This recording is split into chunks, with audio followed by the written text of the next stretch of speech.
Welcome to the Coach's Decision. Disclaimer.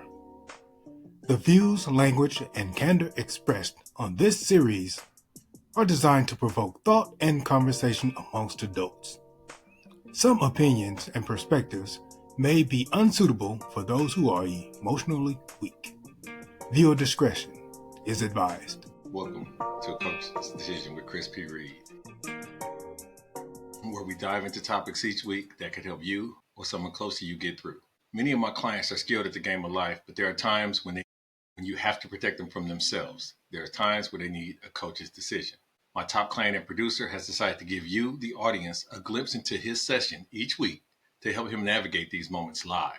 What you got for this week? The price of eggs has gone up. I've seen a lot of complaints about them. I decided to crack one open, man, and I saw a yolk. We had a little discussion about this equally yoked thing, right? When I opened the egg, what I noticed that it wasn't two yolks, it was just one, and it looked like a circle. So when people say equally yoked, I'm thinking sometimes they think it's like two yolks coming together to make a bigger yolk. But do we really mean when we say y'all need to be equally yoked, that y'all really need to be equally half yoked? So we need to be out there looking for our yin yang twin?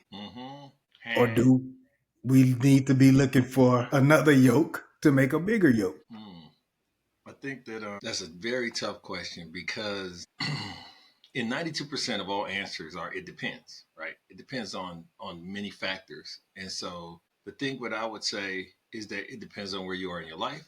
It depends on what you feel like is true equality and your desire for equality. For example, we talked about this numerous times. Two of me would be too much for me to handle. The concept of having someone who could match your swag and match your style is absolutely important to amplify who you are and make you feel comfortable. You have to have someone you communicate with and be on the same wavelength as. But when we talk about equals, that word has meaning behind it by itself. And I don't think there's ever a couple that are, even if they have the same profession, are bringing the exact same thing to the equation.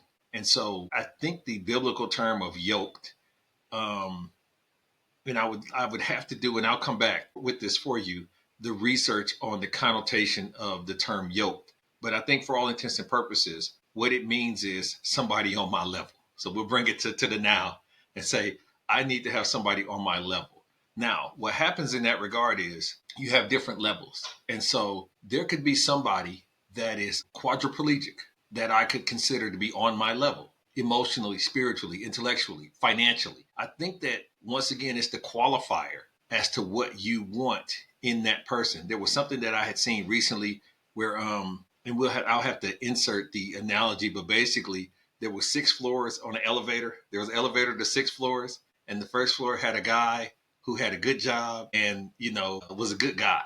And then the woman went to the next floor and the next floor because she kept trying to upgrade what she felt like was compatible for her. So we'll have to try to find that. But the thing about it is it's a know thyself thing, right? It's a Descartes type of know thyself. And a lot of people haven't had a time or haven't taken time to commune with themselves and know themselves, to know when they found somebody that matches their style, that matches their swag. Or they tend to reach for people who match the style or the swag or the idea of who they would like to be someday. So this is dating up. This is where you date someone who already has a home and you would love to be a homeowner, who already drives a sports car and you always wanted a car where the doors went up, who's everything that he or she has is what you would someday inspire to be or aspire to be. And therefore you want this person to take you under their wing and bring you there with them. They've already arrived there. What would they have an interest in you for from a healthy perspective? Because be mindful that sugar daddies absolutely exist. It's a million Bill Belichick's out there that'll be 70 something dating a 20-year-old. And then he can give her game and impress her as much as possible because he has a 50-year head start on her life and her experiences. So now, could they be equally yoked? Absolutely. I would love to hear feedback on how a 70-year-old and a 20-year-old could be equally yoked. They might find a lane or an avenue where they lockstep in their emotional pursuits, in their enjoyment. They could be Comic-Con fans or Star Trek. They could be all kind of things that they say, you know what, I've never found someone who gets me like you get me. And that's the real goal. The real goal is forget about the terms and all this other stuff. Does this person understand you? Does this person get where you're coming from and where you've come from and what you're going for? Because it's easy to say, hey, we on the same page and we trying to grind the same and this, that. I've known people who thought they were on the same page. And as you start to unravel and have conversations, they quickly realize they're not even in the same book.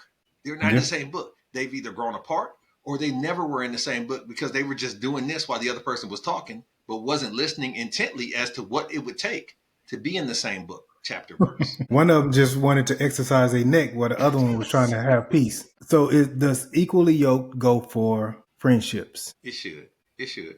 Once again, you want somebody to match your temperament. I think that when you're younger, it's more tolerable to have the wild friend, to have the friend that never picks up the check, to have the friend that's gonna always put us in a fight, or we're gonna always have to watch her at the club because she's gonna end up inevitably drunk and trying to go home with somebody that she shouldn't be.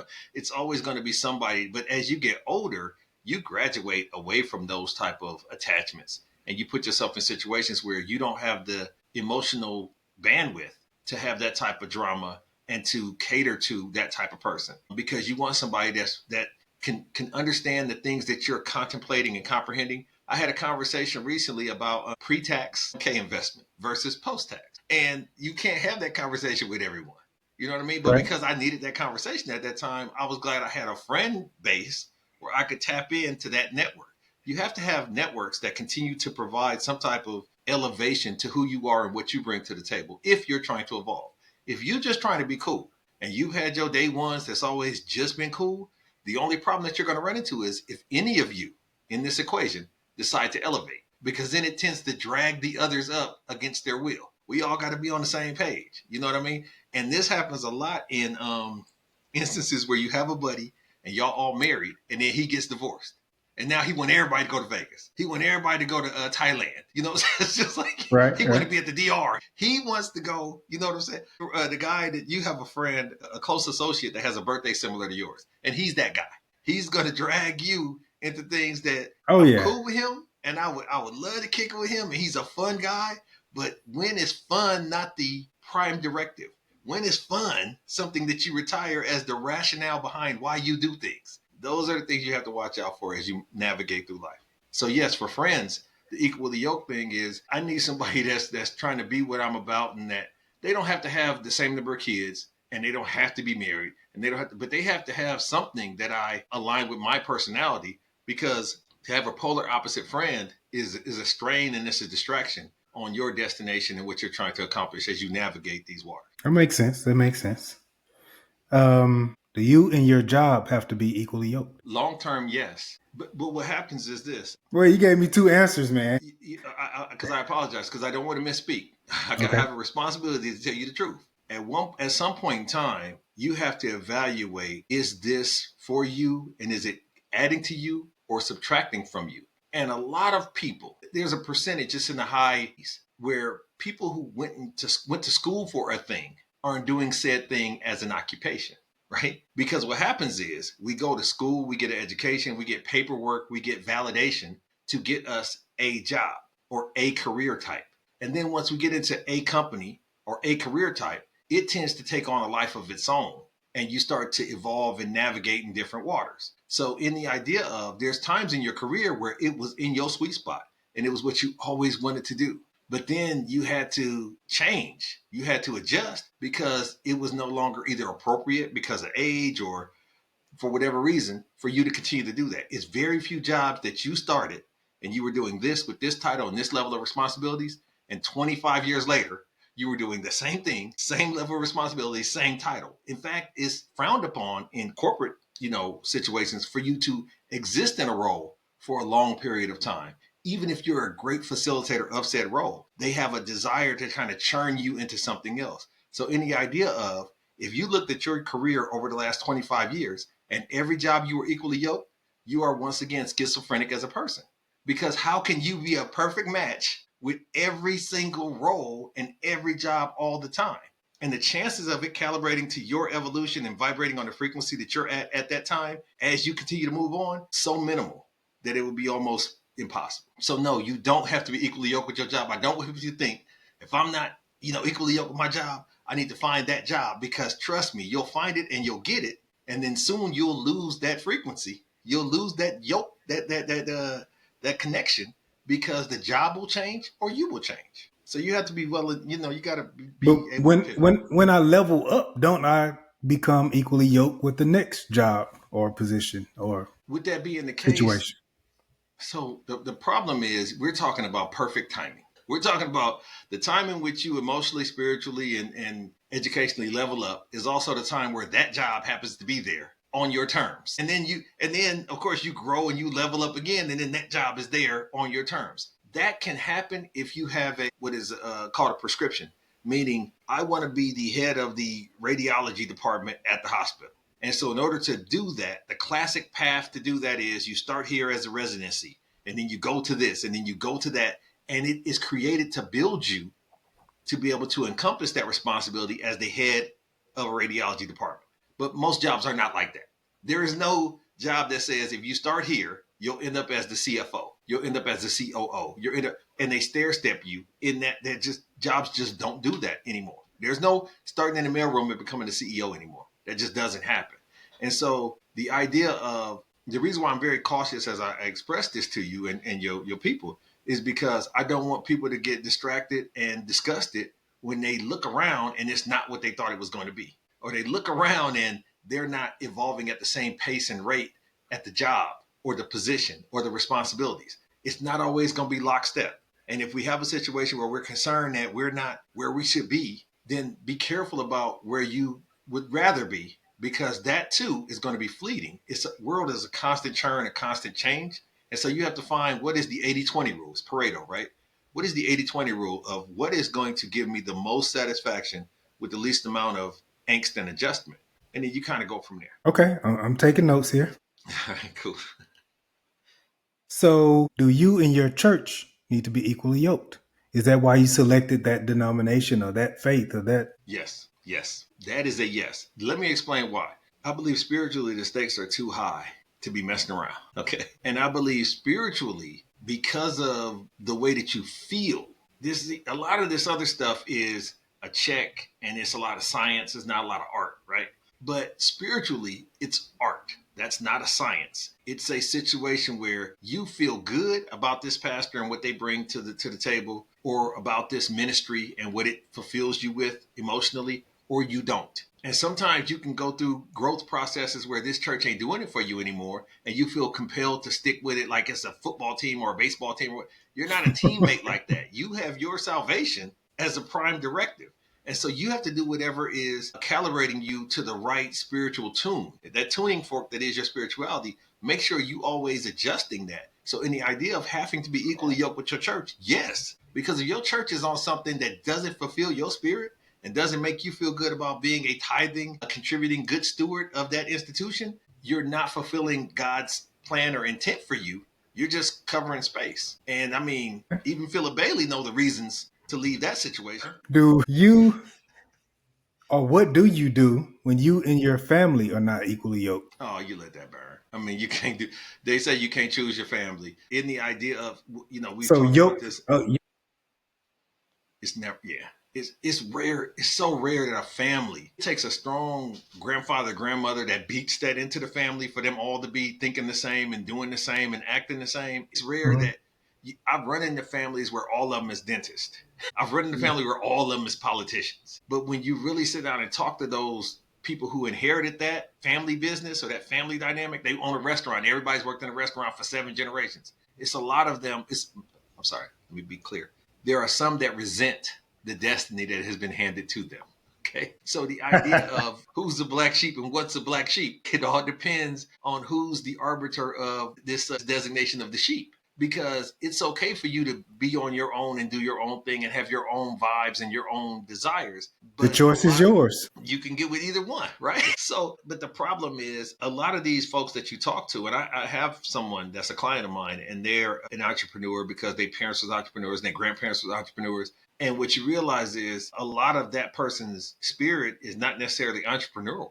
They would love to be corporate. They would love to, just be settled and be cool. They don't want to be in the rat race and chasing this and chasing that, but that's all they've ever known. And so they are attracted to people, and their partner has to be someone that's non-entrepreneurial.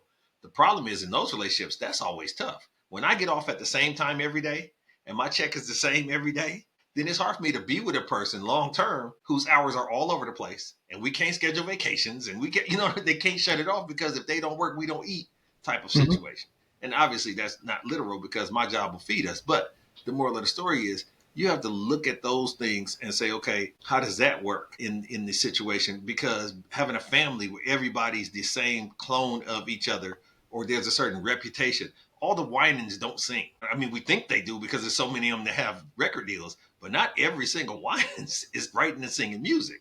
It's certain things that happen where you can jettison yourself away from the family comfortably without feeling compelled because my last name is Kennedy, then I'm a politician.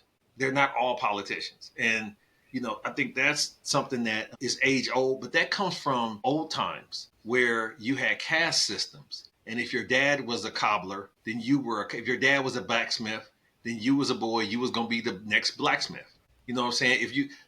We've gone far beyond that in this world and at this point in time. There are still people who their fathers got into computers when computers first came out, and then they was fascinated because they was around computers and so they did computers. But then they say, just like athletes, I don't want my son to play football. I don't want my son to play basketball. I don't want my son to Hmm. follow. I want my son to blaze their own path. And so it's more of that than it is of those who have history after history of fourth and fifth generations in the same occupational lane or the same ministerial lane or the same whatever. Like you can't. I know people that have a family of preachers. It's like the daughter, the son, Yeah. the grand.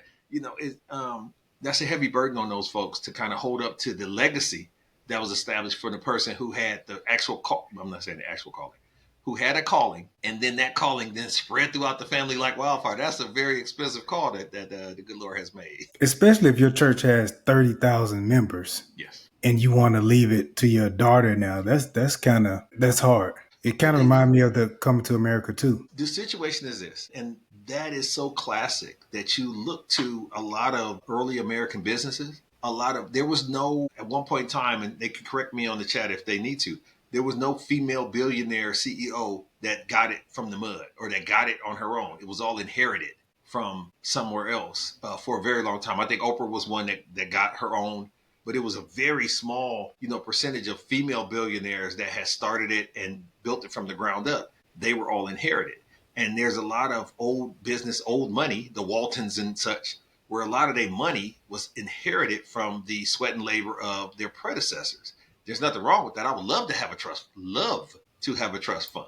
Okay. But in the Me too. idea of what stipulations does that come with? What am I supposed to be entitled to do because I inherit the family name? Those pressures are not as simple as the trust fund would make you believe. You think if I had a rich mom and dad, or I was me and my wife talk about this all the time, where Bill Gates said he's not leaving anything to his children. And Magic Johnson said, I'm leaving everything to my kids. Absolutely. I did this for a reason. And this is why I need them to build on that legacy or have that generational wealth that, we talk about all the time. It all depends on what you like and it's yours. So your parents' money is not your money. Your wife's money is not necessarily your money. You know what I mean?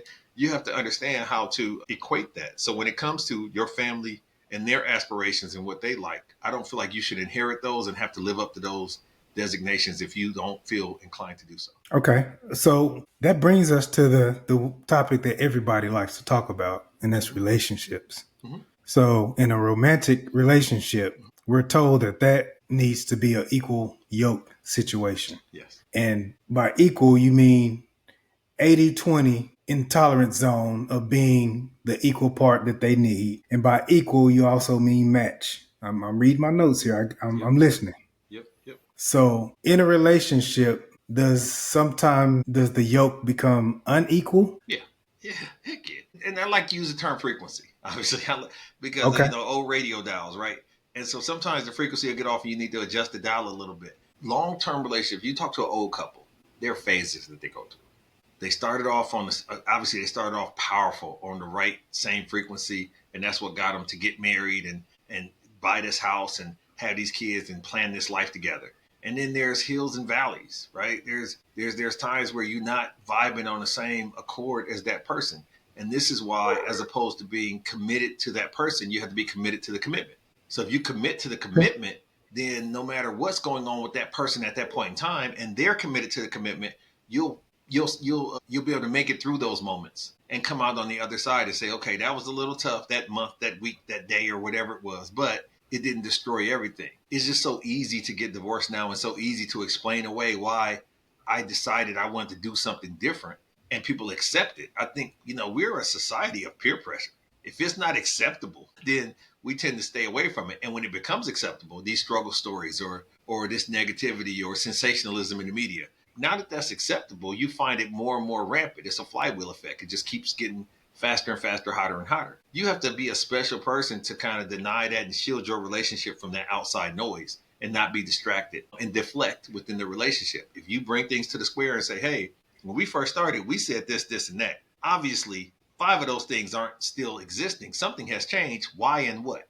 And then they have to be honest enough with themselves and you to say, I realized I said I wanted to, great example. Great example. I had a client and they were talking about moving to Florida when they retired. And then the kids got old and the baby girl got old and got married and moved somewhere else. And then when baby girl moved somewhere else, the mother said, I want to be close to where she is so I could be close to the grandkids. But it wasn't Florida. So for 25, 30 years, we talked about Florida. We done went to visit. We done scouted it out. I have created this picture in my head about Florida, and all of my investments and savings and everything is Florida.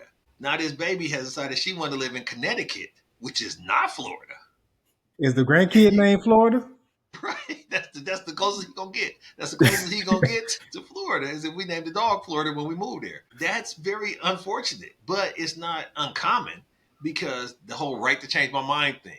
But sometimes when the stakes is too high, you can't have somebody waffling in those situations. So you have to be mindful of that. But when we talk about the equal yoke situation, it's always best to continue to have a conversation to reevaluate.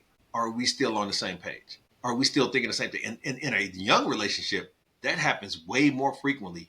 That needs to happen, excuse me, way more frequently than in an established relationship. So in the beginning of a relationship, the first 2 or 3 months, 4 months, communication is essential if you're of a certain age. The reason why that is if you're over 35, you pretty much setting you're old dog. These new tricks don't really work. Now that person can expose you to different things and new things, but you have to let them know I don't usually like Thai food. I usually don't like to go hiking. I usually don't like to stop faking it and acting like you're this person because you're signing up to be this person in perpetuity. And that could put a strain on a relationship as well, is that you're now becoming the person or being exhausted by trying to stay up late. I've had that before in relationships where I'm a nocturnal person. And so I start talking to a girl and then she's staying up late. And then all of a sudden, once she gets settled in with me, she's like, oh, 7:45. It's close to my bedtime. Where did this come from? this, this is a total strain on our relationship. And so I think if you start off on the right foot, communicating and being more expressive and exposing yourself, and it's not necessarily being vulnerable. I think sometimes think that people feel like if I'm saying too many truths, I'm being vulnerable. No, you're just saying truths. You're saying truths. When you go to the DMV and fill out the forms, you're not being vulnerable on the forms. You're being factual on the forms. Like, stop mixing this up and thinking, that you're doing something that you're not. So that's what I would say with that in relationship wise. Okay, so friendship, yes. Family, no. Mm-hmm. Job, no. Mm-hmm. Church, yes. Yes. Yep. Relationship, yes. In a relationship, I know y'all don't have to work at the same place. Y'all don't have to have the same friends, but y'all kind of are family. In a relationship, do you have to go to the same church? Because you know how different that could look. Yeah. Do you have to have the same belief? That's tough. That's tough. That's tough. That's tougher than the last name because you can't hyphenate a church. If I met a good, clean Christian woman and I was a good, clean Christian man and I went to church A and she went to church B, wherever she lived or across town, then we have to make a determination of who church wins, right? And so when you're dating, I don't know if you ever had this situation, but when you're dating, you go Yes, visit I her have. church and then she come visit your church, that kind of deal. But now you're competing of whose church is better. And once again, that's a feeling. And you can have qualifications as to why you think your church is better, whether it be newer or the pastor is younger or I've heard all kind of different reasons as to Better why choir churches can singers, better dancers, that's right. Every Sunday is a revival. security in the parking lot. But in that regard, it's a very tough conversation. It's very hard to have somebody make a choice spiritually if they really are settled in where they are. And I would say don't take that lightly, because you can resent getting with a guy and leaving your church to go to his church, and then when it don't work out with you and he romantically, you have this tie, this emotion invested in this congregation or in this minister or in this ministry, and people aren't equipped to separate the two. When y'all come in as a couple, or Bob's new girlfriend, and now you're at the church and y'all grow, and if y'all get married at that church or whatever the case may be, and then things go wrong with you or Bob, or y'all just outgrow each other or whatever the case may be, then people feel compelled to make a decision. I have to choose this person over that person. Choose a And set. Yeah. yeah, that is very tough, and it's something that can't be glossed over in a conversation like ours. And so I think that you do your best to try to just have a conversation, and I believe it's always best. Two things that I would like to prescribe is, if you have a home and she has a home and y'all get married, y'all get a new home. And Yeah. the reason why y'all get a new home is because if she moves into your place, let's say your place is perfect because you got enough car space in the garage and all that. When things start going bad, it's your stuff that's going bad. You need a new water heater. Y'all Mm-hmm. married, y'all been married 4 or 5 years, You but wasn't raised right. Yeah. when's the last time you had this check? When is the last time you had? A lot of things are on you. Mm-hmm. If you went into her place, she feels like that's her bath, her space, because she invested initially in those things. So if y'all serious and y'all want to have a situation where you can't have a pullback or you can't have arguments unnecessarily, try to invest in a common neutral site that is y'all's place. And now all the experiences there are new. You're not worried if she was kissing a dude in this closet, or if you had women over here. Trust me, I've heard it all. I would do new. And so where I'm tying it into is in churches. If she's very, very dedicated to her church and you're very, very dedicated to your church, y'all need to look for a new church for you two to join collectively together. And y'all start there. Find a church that where you can meet in the middle and y'all can praise and worship at that new place where neither one of y'all have old girlfriends, old boyfriends, a history, or reputations that have been established. Now y'all come into that church as the new couple, and that's the reputation that you then have. That's probably the easiest way to do it. Yeah, that's some good sound advice. I don't know. Some people are married to their church.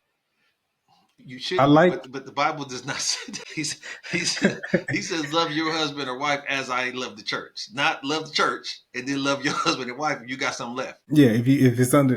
So I like what you're saying because it's like build together. Yes, So once you build this egg, how do you protect this yolk? What's communication. the security? Is communication. Is it because people are going to change and people are going to attack and the devil going to be busy and all these other things you can say. You have to continue to communicate as to whether you're still on that. Once you establish that, whatever that is, and she signs up for that, and now you say, okay, I got a real one that's down with me buying more properties or taking this percentage of my check and putting it into retirement, and she understands the plan. If and when you change the plan, communicate that early and often. Do not just feel like she trusts that I'll do what's best with the plan and I don't have to run everything by her. Don't have a secret, separate, nothing.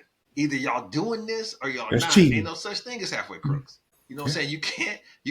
You can't try to split the baby. And that's the thing. I think that if you feel like you're at that level now, it is absolutely okay to openly and candidly say, I am not in a relationship where I feel like I am equally yoked with my partner. I am not in a relationship where I feel like my partner can handle all of my thoughts, ideas, and dreams. And therefore, I shield those things from my partner in order to protect the relationship.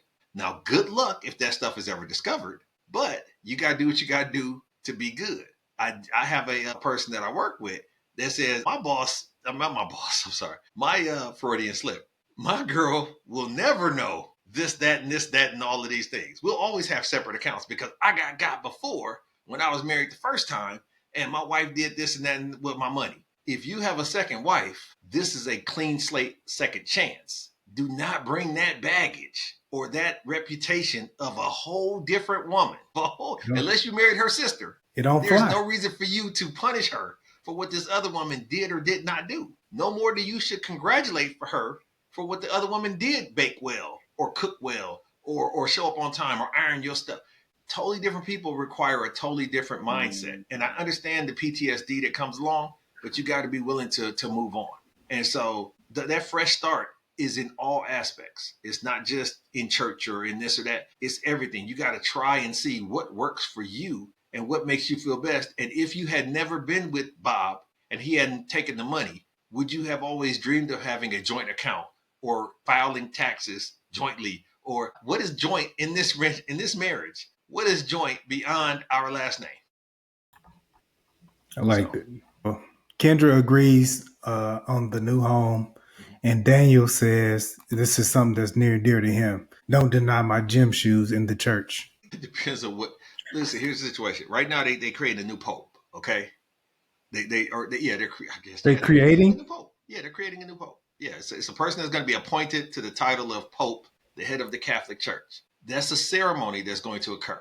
I almost guarantee you can't wear gym shoes to that ceremony. Sometimes you have to dress for the occasions. There are churches that say come as you are, but sometimes you have to be respectful enough to dress for the occasion. So any idea of individuality and wanting to do you and be you, you have to do that where it's allowed. You can't be mad at the Catholic Church because you can't go to the Vatican in some Yeezys or some Air Force Ones or some whatever. That's not appropriate there. So keep in mind, and I'm using that as an extreme example, but in the instance of your local church or your local whatever, you have to be comfortable with places that allow for you to be yourself. But then you have to realize I'm trying to be myself at what cost? To what detriment? Am I getting a bad message because I want to come in here with overalls and no shirt on? You know what I'm saying? Like, what am I trading for? It's an opportunity cost, right? Economics always talks about opportunity cost. What am I giving that for? What am I gaining? So keep that in mind as you make those determinations. But in the end, do whatever you need to do, but be willing to accept it without qualifying or explaining or apologizing for it on it. One big note I took from today, and it's all good info, was we need to start hyphenating our religions. So I appreciate that. Daniel said he has bad feet. What closing thoughts you got for us, man? I think that we can have a whole section on hyphenation and commitment because to hyphenate means to Okay. not fully commit at some To point half ass. Yeah. from a traditional perspective. But traditions are made for changing, just like records are made to be broken. So that's the situation. But no, the thing about what you're talking about with the equally yoked, I think that people should really take their time and do due diligence on how that all began and what it all entails before they just start subscribing that they believe in it and they are stewards of it. You know what I mean? Once again, I think when you start saying, I need my equal, I need to marry my equal, I need to be with my equal, then you have to understand what that term means and what you're signing up for when you talk about equality. Because that means I'm not throwing a jacket over a puddle for you. That means you're opening my door as much as I'm opening your door. That means that you're paying as many bills as I'm paying. That means that you're reading as many books as I'm reading. That means that you get to pick as many shows as I get to pick every week of whatever the genre that we enjoy together, right? So I'm watching Criminal Minds and you watching Naruto. Like we gotta figure this thing out. But I think a lot of times we try to blend and mix the old ways of relationships and men and women dynamics to the new ways of how we see things from an empowerment perspective.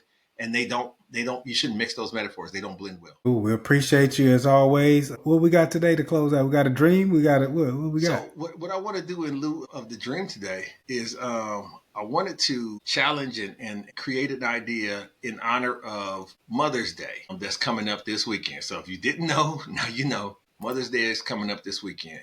And what I would like for those folks who are tuning in, and first of all, we have done 10 sessions. Basically, you have two more sessions left before you graduate. And we've done 10 sessions. And in those 10 sessions, you've amassed 100 subscribers per session. One of the fastest growing life coaching channels on YouTube.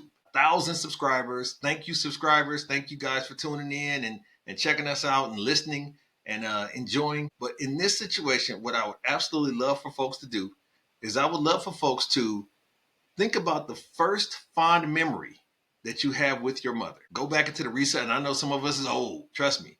But there's something that's the first one you can remember. It might not be the first one that exists, but I want you to put in the comments whatever that memory is. I know for me, it's a situation whereas, and this will be in lieu of the dream, it'll be the story. when I was 5 years old, I was able to ride a bicycle. And so between 5 and 6, I was one of the few kids that was riding a bike and riding a 10 speed with the little ram handlebars and all that kind of stuff. And I used to give kids rides on it and on my mom's bike. And it was just around the corner. I can go on the sidewalk, around the corner, through the alley and back, in that regard. And so what ended up happening was I was coming around real fast and fell and hit my head. And I had to go get 2 stitches.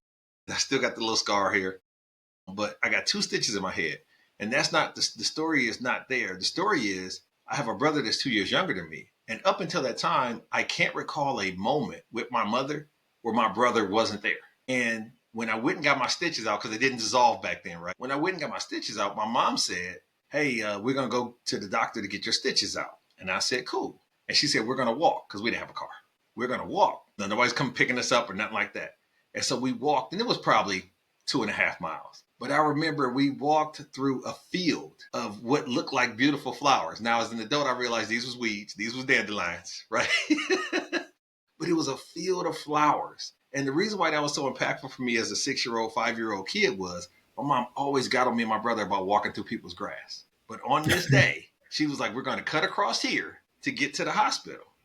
And I remember thinking, we're going to get in trouble because we're going through somebody's flowers and walking through their grass. And it was just a fond memory of me and my mom and her holding my hand and me trusting her to walk me into grass that I shouldn't have been walking in, into this field of flowers. And of course, when you're a child, everything seems huge, like it was as big as an ocean. But, as you get older, you go back and look, that was, 17 steps. But that's the first fond memory I have with my mother.